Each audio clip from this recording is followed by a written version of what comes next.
तो जय हिंद मेरे प्यारे भाई और बहन, आप लोग का इस वीडियो में स्वागत है। आज हम लोग इस वीडियो में देखने वाले हैं समरूप, असमरूप और सर्वागसम। आप लोग को थंबनेल देखकर पता तो चल ही गया होगा कि हम लोग क्या देखने वाले हैं।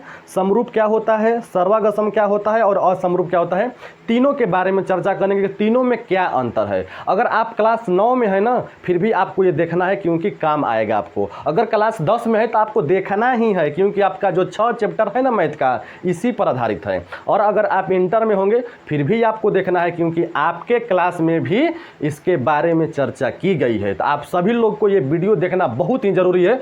बहुत बच्चों का इसमें बहुत कन्फ्यूजन होता है कि कैसे समरूप पहचाने, कैसे असमरूप पहचाने, कैसे सर्वागसम पहचाने। तो ये वीडियो देखने के बाद आपकी सारी डाउट क्लियर होने वाली है। तो बिना देर किए वीडियो को शुरू करते हैं। इससे पहले अगर चैनल पर नए हैं तो चैनल को सब्सक्राइब करिए और बेल आइकन को प्रेस करिए ताकि जब भी मैं वीडियो को अपलोड करूं सबसे पहले आप तक नोटिफिकेशन पहुंच जाए। तो चलिए वीडियो को शुरू करते हैं। देखते हैं सबसे पहले हम लोग समरूप को देखेंगे कि समरूप क्या होता है।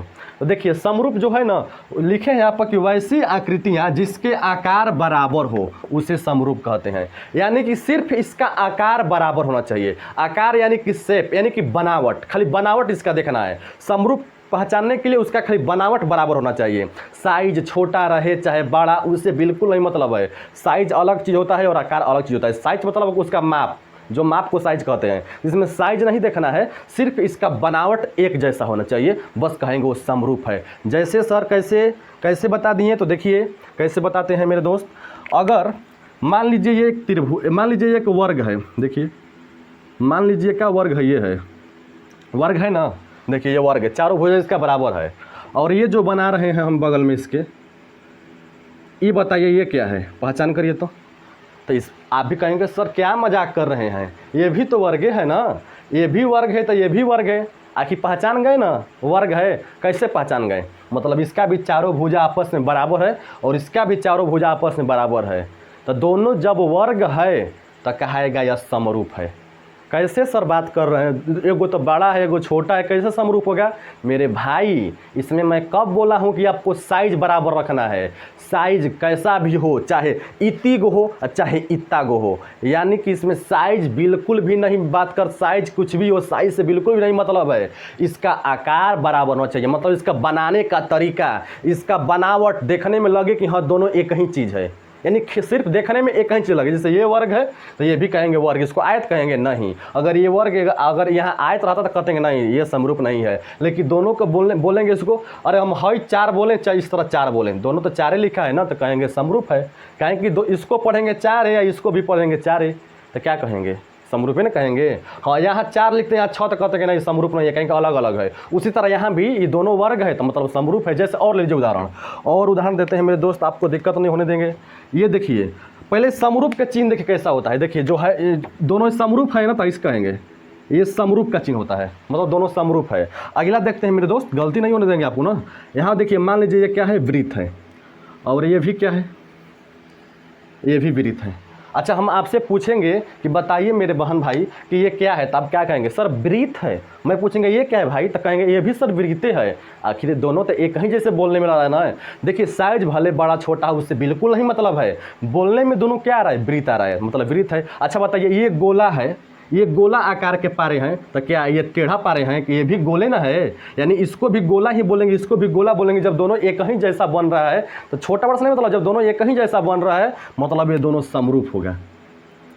अब यहाँ ले लीजिए, मान लीजिए ये त्रिभुज है, मानिए क्या मेरे दोस्त ये त्रिभुज है, ये त्रिभुज है। अब बताइए इसको कोई पूछेगा ये क्या है मेरे दोस्त, सब कहेगा त्रिभुज है। तो ये क्या है, तो ये भी त्रिभुज है। कोई पूछेगा ये कौन त्रिभुज है, तो कहेंगे ये समबाहु त्रिभुज है। देखिए इसको हो सकता है मैं अंजादे बनाऊँ तो टेढ़ा टेढ़ा हो जाएगा, टेढ़ हो सकता है, लेकिन मैं समबाहु बनाया, उसका तीनों भुजा आपस में बराबर किया हूँ। ये भी तीनों भुजा आपस में बराबर है। दोनों जब समबाहुए त्रिभुज है तो इसमें अंतर क्या है, दोनों एक ही ना कहाएगा, दोनों कहाएगा समबाहु, चाहे छोटा रहे चाहे बड़ा। एक चीज़ दिमाग में ये रख लीजिए कि ये अगर फिगर एक जैसा है, चाहे छोटा रहे चाहे बड़ा, फिगर एक जैसा है तो कहेंगे ये दोनों समरूप है, ये दोनों समरूप है। अगर यहाँ दे देगा त्रिभुज और यहाँ दे देगा आयत तो कहेंगे समरूप नहीं है, क्योंकि यहाँ पर देखिए एगो कहेंगे त्रिभुज है, एगो आयत। का बोलने में एक जैसा आ रहा है, बिल्कुल नहीं। का देखने में जैसा लग रहा है, बिल्कुल नहीं। तो ये कहेंगे समरूप नहीं है। तो समरूप पहचान गए होंगे। एक जैसा आकार रहेगा तो समरूप कहेंगे। चलिए अब आगे देखते हैं। चलिए आइए देखते हैं अब असमरूप क्या होता है। असमरूप देखिए इसमें लिखा है ना, सिर्फ उसका ऑपोजिट, समरूप का ऑपोजिट होता है उल्टा। वैसी आकृतियां जिसके आकार बराबर न हो। उसमें आकार बराबर देखना था, साइज भले छोट बढ़ रहा है, लेकिन इसमें आकार ना कुछ, इसमें कुछ भी बराबर नहीं रहेगा तो कहेंगे असमरूप है। जैसे मान लीजिए ये क्या है, तो ये एक हम वर्ग के फिगर बना रहे हैं। अब बगलिया में देखिए ये क्या चीज़ के फिगर हो गया मेरे भाई, तो ये आयत का फिगर हो गया सर। देखिए एक वर्ग है एक आयत है, क्या दोनों का आकार एक जैसा है? मतलब दोनों का बनावट एक जैसा लग रहा है? दोनों का बोलने में एक जैसा लग रहा है? क्या दोनों देखने में एक जैसा लग रहा है? तो नहीं सर, दोनों बिल्कुल अलग है। और जब बिल्कुल अलग है तो कहेंगे यह ना समरूप है और ना सर्वागसम है। यह क्या है? तो असमरूप है। मतलब कि यह असमरूप है, मतलब समरूप नहीं है, काट दिए, इसे समरूप नहीं है, असमरूप है। जैसे मान लीजिए यहाँ पर लिख दिए हम गोला और यहाँ पर लिख दिए त्रिभुज, तो क्या ये देखने में एक जैसा लग रहा है? नहीं सर। बोलने में जैसा लग रहा है? बिल्कुल नहीं सर, ये दोनों बिल्कुल अलग अलग जैसा लग रहा है, मतलब कहेंगे ये समरूप नहीं है, मतलब ये असमरूप है। तो आशा करते हैं आप असमरूप को भी पहचान गए होंगे। अब आइए देखते हैं सर्वागसम के बारे में। तो आइए देखते हैं अब सर्वागसम के बारे में। देखिए थोड़ा पसीना पोंछ लें यार, कभी से गर्मी हो रहा है, गर्मी में बना रहे हैं। आइए देखते हैं सर्वागसम के बारे में। देखिए दोस्त, रात के ना हम 1:10 हो रहा है अभी को, रात को। देखिए समय लौक रहा होगा, देखिए लौक रहा है, यहाँ पर दिखाई दे रहा है 1:10 हो रहा है। रात को 1:10 पर वीडियो को शूट कर रहा हूँ। ये मेहनत होता है दोस्तों, ये जुनून होता है एक। तो देखिए यहाँ पर अब सर्वागसम के बारे में देखते हैं।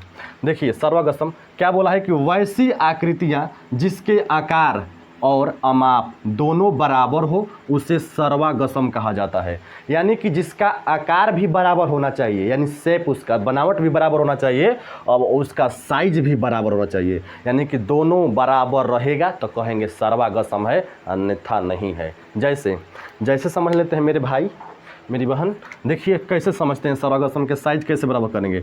देखिए मान लीजिए ये वृत्त है, ये है, और ये भी एक वृत्त है, ये भी एक वृत्त है। अब देखिए यहाँ पर वृत्त के देखिए आधी दूरी को ना त्रिज्या कहते हैं। आप बोल दिए कि आर के मान लें यहाँ 2 सेंटीमीटर है, और यहाँ भी आर के मान 2 सेंटीमीटर मान लेते हैं। तो क्या बताइए, इसका आकार और साइज दोनों बराबर है? तो कहेंगे हाँ सर। जितना देखिए बड़ा ये गोला है उतने बड़ा गोला ये है। आपको कहेगा लगेगा कैसे बड़ा है, तो देखिए इसका भी त्रिज्या क्या है? 2 सेंटीमीटर है, इसका भी त्रिज्या क्या है? 2 सेंटीमीटर है। यानी इसका साइज एकदम बराबर है, एकदम दोनों एक जैसा है, एकदम माप ना छोटा ना बड़ा बिल्कुल नहीं होना चाहिए। समरूप में छोटा बड़ा सब चल जाता है, लेकिन सर्वागसम में छोटा बड़ा नहीं चलेगा, एकदम एक जैसा साइज होना चाहिए, एक जैसा इसका मान भी देना चाहिए, तब कहेंगे यह सर्वागसम है। देखिए इसका साइज एक जैसा हो गया है, दोनों 2-2 सेंटीमीटर का है, तो कहेंगे सर्वागसम है। और सर्वागसम का चिन्ह होता है बराबर देकर ऊपर ऐसे समरूप का चिन्ह दीजिए। अब ये सर्वागसम का चिन्ह हो गया। आगे देखते हैं एक उदाहरण और।